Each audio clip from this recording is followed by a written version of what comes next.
This is it. I don't know if you can tell, but the walls are empty. There's no beer glasses over here. All of my CDs are gone. Everything is just empty.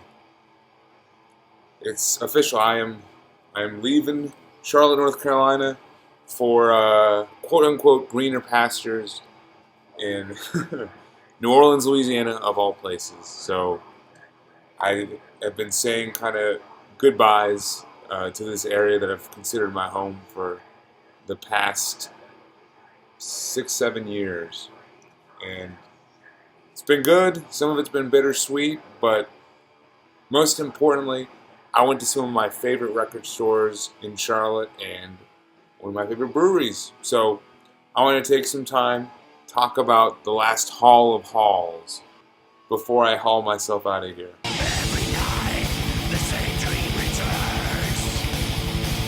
No guideline for me to sleep I yearn. So on my last journey through Charlotte, I did also end up at one of my favorite breweries along with record stores.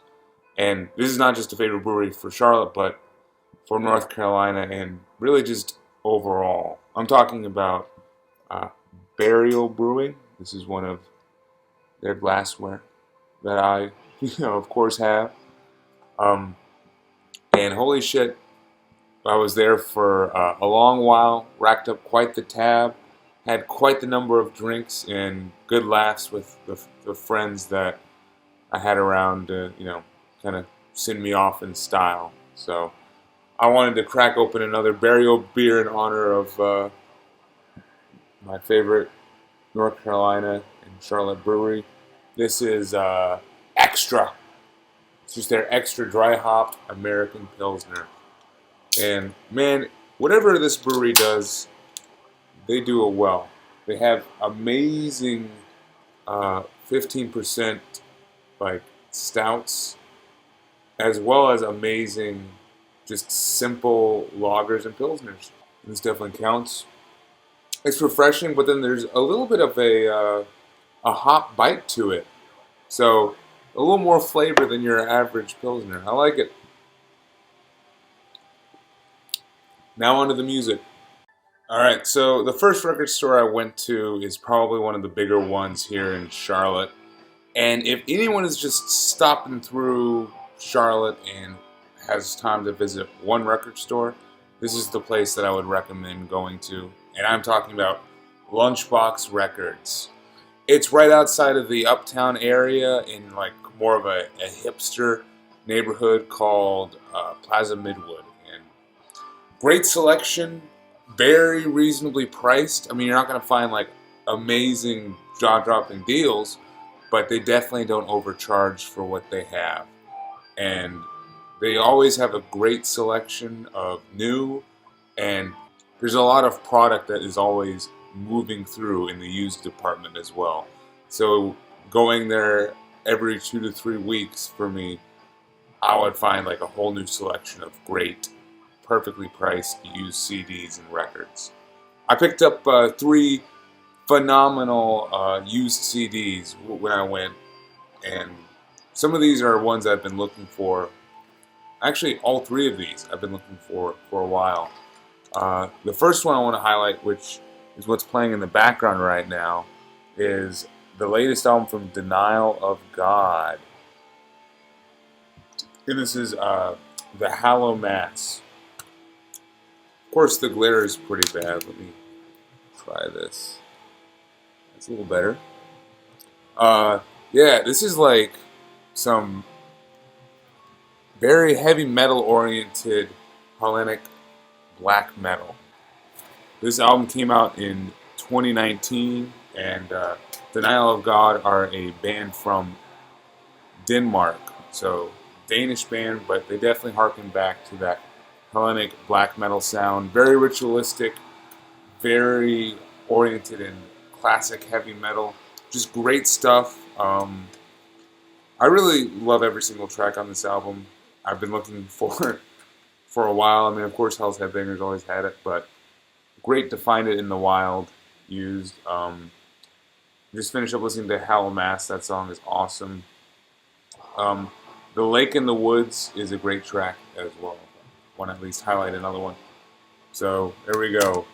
Uh, Pickup number 2 was one I was extremely pumped about because I've been looking for this one also forever. This is Dark Throne with Under a Funeral Moon, and this is the last of the classic Dark Throne CDs that I need. I now have the first 5, and I mean I'm gonna continue on collecting them, but I absolutely needed this one because between A Blaze in the Northern Sky and Transylvanian Hunger, it's hard for me to pick which of those two is my favorite. But I've always been curious, like what is this album, and how does it bridge the gap between those two? You know, like how does it balance out those two very distinct sounds? So I'm excited to finally have this one, and yeah, we'll jam it in succession. This is a 1993 Peaceville press, and well, it's not from. This is a peaceful pressing of it, and it's got that cool, that little Obi side strip that I like. All the extra information on the back, and I really like the inner CD art. That shit's cool. All right, the final one was the CD I was the most excited to find. It's for a band I just never see used, and if I do, it's never this CD. But track down Minas Morgul by Summoning. So I'm a big Tolkien fan, and I've just never really had the chance to dive into Summoning proper. So I'm excited to finally have one of their better albums. I have not been able to give it a proper listen yet, so I'll hold off on my opinions for maybe a later video. Excited to have this release from this killer Austrian two-piece. Okay, so earlier in the day, before making it to the record stores I just talked about, I was at an antique mall of all places with the girlfriend, just, you know, kind of wandering around the booths and stuff. You never know what you're going to find, and I happened upon this CD, which, you know, when you look at it, you're like, well, what the fuck is that hodgepodge of early 2000s hardcore? And this is actually a technical metalcore band or technical death metal band called Reflux. And this is their album, The Illusion of Democracy. This came out on Prosthetic Records back in 2004. These guys are from Washington, D.C., and if you couldn't tell by that album title, they definitely specialize in politically charged, pissed off lyrics. But yeah, this is like a more pissed off Between the Buried and Me, and a little more adventurous in parts too. It's fun. I've listened to it a couple times, and it's just one of those releases I never thought I would find at an antique mall, and I'm kind of just pushing it in here as a, you know, PSA. Don't neglect your antique malls. Check them out.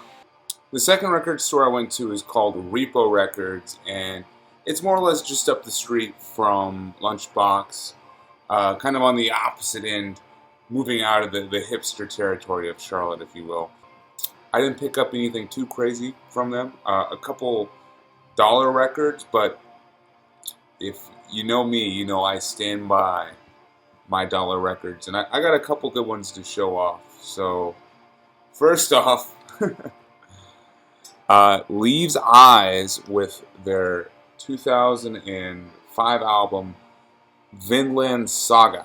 This came out on Napalm Records, and, you know, got a chick on the cover. So you can kind of already guess what kind of music this is. It's like symphonic folk metal.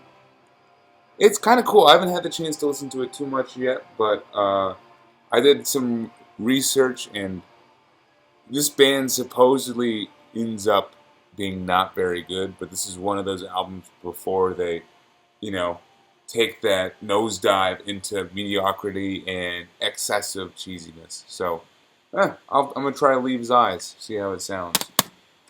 Next album is a compilation for the Prague Power Festival, and this is a fest that um, is in Atlanta, Georgia, I believe. It's usually like in the early fall, like September, and man, they get a wide variety of bands that are, just straight up, just only progressive rock, to straight up progressive metal, and everything in between.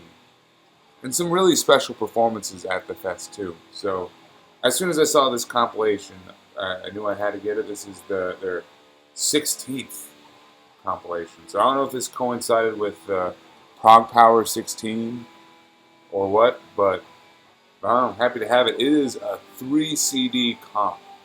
Look at this fucking thing. One, two, three. And, oh yeah, in here, this was hosted September 9th through the 12th in 2015. So I won't spend too much time diving into it. I'm just going to list off the, songs that caught my eye. We've got, it opens up with Camelot, with a song called Insomnia from their album Haven. We've got Leprous with their song Rewind from the Congregation. And believe it or not, Rewind is actually one of the few Leprous songs I enjoy. So happy to have that one. Lords of the Trident, which is a very cheesy. They wear armor and stuff on stage, kind of power metal.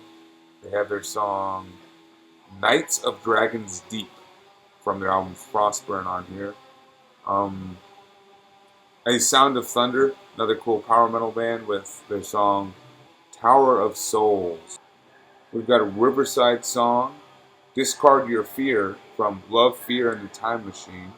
And I don't recognize most of the other tracks. So, yeah, I got some new bands to discover. Thanks, Prog Power. And then this is an interesting one.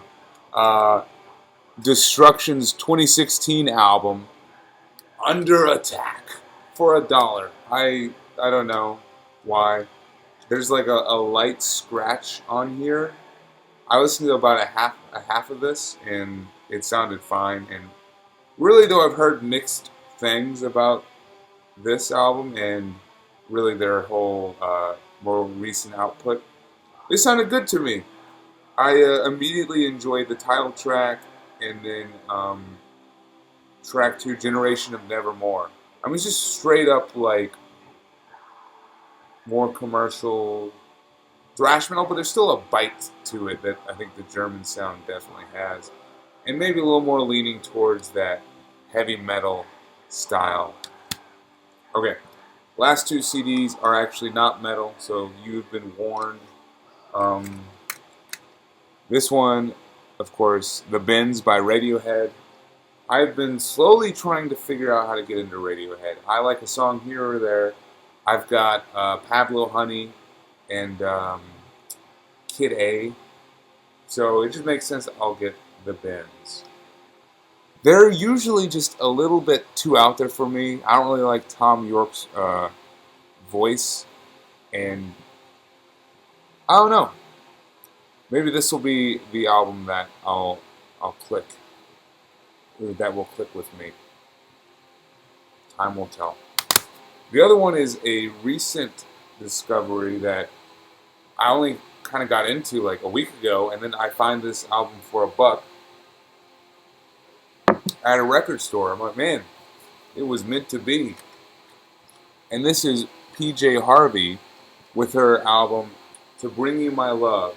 This came out in 1995, and I would describe PJ Harvey as that transitionary person between kind of angsty grunge and the darker singer-songwriter songstress, which is kind of really starting to dominate a lot of the underground music scenes, really.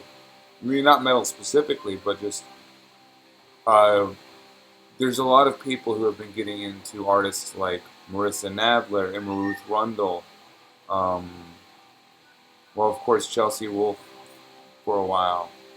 But I kind of definitely hear a lot of that with PJ Harvey and this album right here. But then at the same time, you can tell it was 1995 and there's still some like grunginess to it. I really like it. Her vocals are extremely unique and versatile. There's also a little bit of Nick Cave influence on here, and she was a guest on Nick Cave's Murder Ballads album, so maybe that's why. But there's that like dark folk kind of vibe in places. But yeah, happy to get this too. And there you go. That is it for Charlotte. I am in the middle of packing everything. I shouldn't be recording a video right now, but fuck it. There's always tomorrow for me to regret my actions. Thanks for watching. Cheers. And I'll see you in the next spot.